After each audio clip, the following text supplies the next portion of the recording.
Radio Republik Indonesia dengan Warta Berita.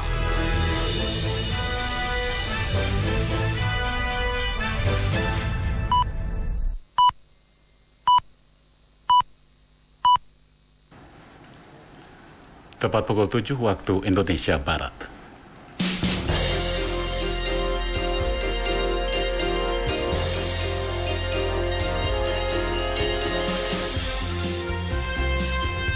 Selamat pagi saudara, inilah Radio Republik Indonesia menyampaikan Warta Berita, sari berita penting. Pimpinan DPR RI sepakat untuk mengurangi masa reses dan menghapus kunjungan kerja ke luar negeri. Pemerintah Inggris memerlukan langkah lebih aktif untuk mengatasi diskriminasi terhadap perempuan Muslim di negerinya. Itulah di antara berita-berita yang segera kami sampaikan. Inilah Warta Berita selengkapnya bersama saya Ardian Majid Kobat.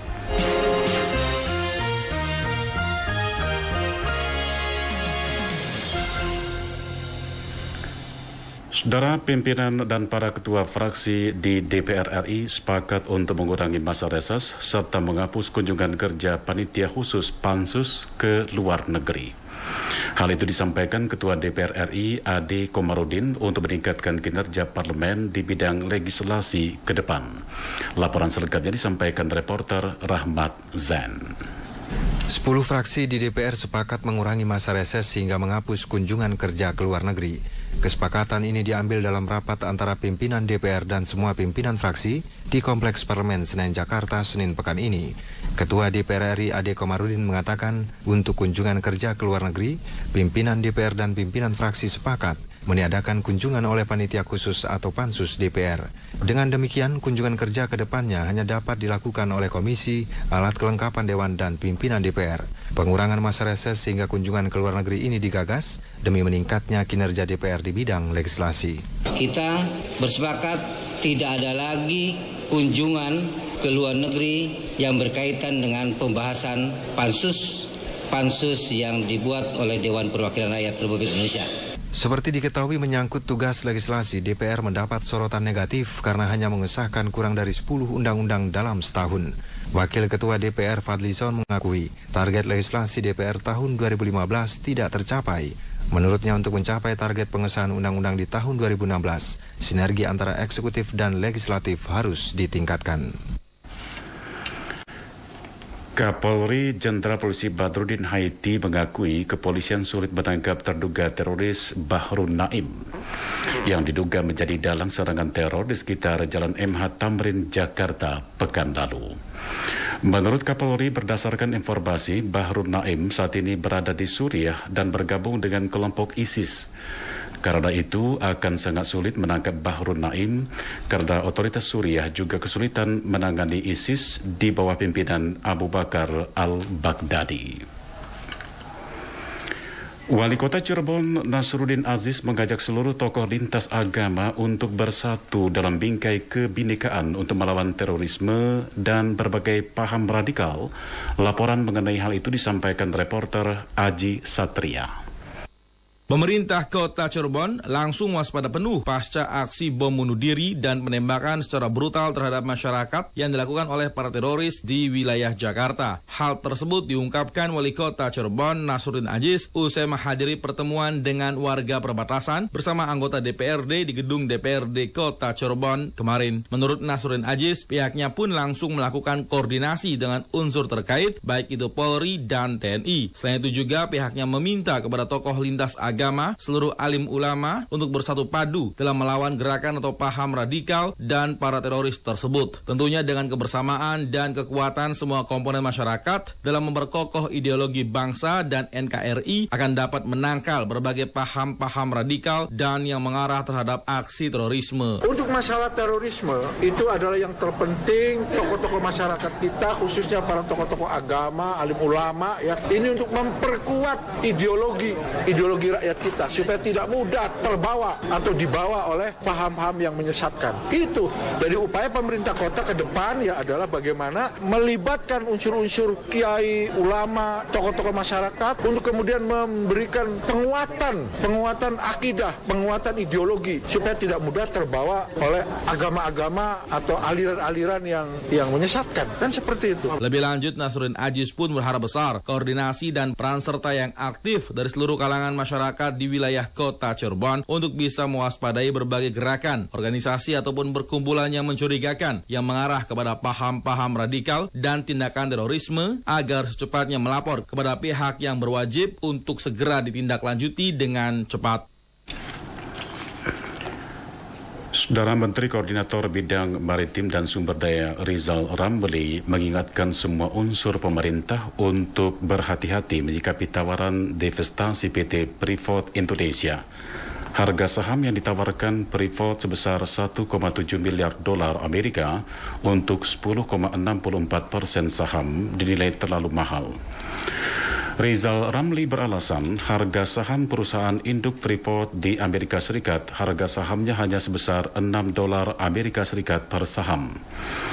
Harga saham Freeport Global itu terus turun dalam beberapa tahun dari 60 dolar per saham menjadi hanya 6 dolar Amerika per saham. Karena itu tidak ada alasan bagi pemerintah untuk menerima tawaran Freeport tersebut. Warta berita ini disiarkan oleh Radio Republik Indonesia.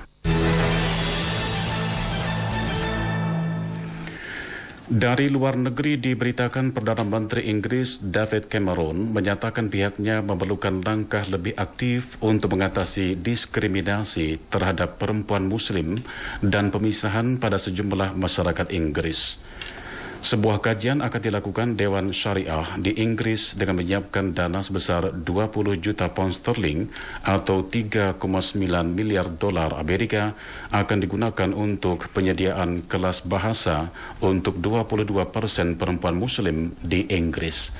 David Cameron berharap langkah tersebut dapat membantu mengatasi radikalisme karena hanya sedikit perempuan Muslim dapat berbahasa Inggris. Sementara itu, sebagian warga Muslim Inggris mempertanyakan hubungan bahasa dengan ekstremisme. Saudara, komentar Radio Republik Indonesia pagi ini menyoroti konsistensi Mahkamah Konstitusi dalam mengadili gugatan perkara perselisihan hasil Pilkada 2015. Mahkamah Konstitusi MK sejak kemarin mulai menyidangkan gugatan perkara perselisihan hasil pemilihan kepala daerah tahun 2015. Yang mengejutkan, dari 40 perkara yang disidangkan, Mahkamah Konstitusi memutuskan menolak 35 gugatan yang diajukan, sedang 5 perkara lainnya sudah dicabut terlebih dahulu oleh pemohon masing-masing. Alasan penolakan sebagian besar yakni 34 perkara karena syarat batas waktu atau masa tenggang pengajuan perkara melebihi ketentuan 3 kali 24 jam. Sedang 1 perkara lainnya ditolak karena yang mengajukan dinilai tidak memiliki legal standing. Dengan demikian, belum ada satupun perkara perselisihan pilkada serentak yang akan dilanjutkan dalam sidang Mahkamah Konstitusi. Memang masih ada 107 perkara perselisihan hasil pilkada lagi yang masuk ke Mahkamah Konstitusi dan belum dikeluarkan putusan selanya, apakah dapat dilanjutkan atau ditolak. Kita masih menunggu sidang selanjutnya. Namun langkah Mahkamah Konstitusi untuk menolak 35 perkara pada sidang pertama pembacaan putusan sela kemarin merupakan langkah berani dan konsisten. Meski sejumlah penggugat beralasan keterlambatan pengajuan perkara karena mundurnya penetapan yang dilakukan oleh KPUD. Konsistensi merupakan unsur utama yang harus ada dalam sebuah proses peradilan. Biasanya satu proses peradilan akan memunculkan masalah baru ketika konsistensi tersebut diabaikan. Apalagi proses peradilan di Mahkamah Konstitusi yang merupakan benteng terakhir negara dalam mengawal konstitusi yang keputusannya bersifat final dan mengikat. Karena itulah, sampai dengan sidang pertama pembacaan keputusan sela perkara perselisihan hasil pilkada serentak kemarin, kita patut memberi apresiasi dan mendukung konsistensi Majelis Hakim Mahkamah Konstitusi.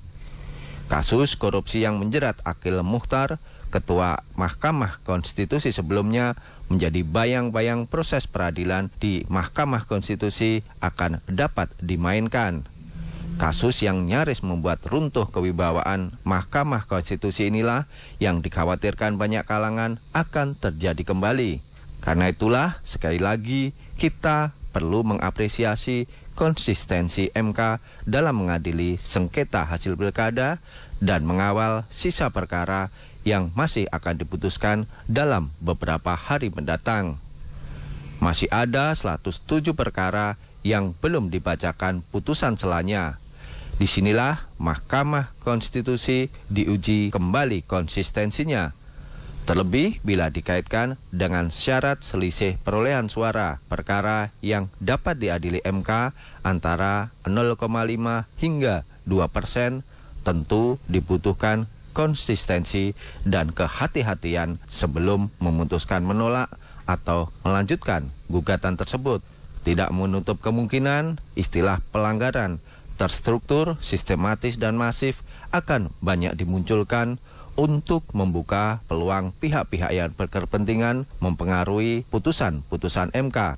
Semoga pelajaran dari kasus Akil Mukhtar tidak terulang kembali dan Mahkamah Konstitusi tetap akan menjadi benteng yang kokoh bagi konstitusi negara. Demikian komentar, selamat pagi. Saudara, komentar tadi disampaikan Danang Prabowo. Sekian Warta Berita Produksi Radio Republik Indonesia.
Sekian siaran sentral dari Jakarta.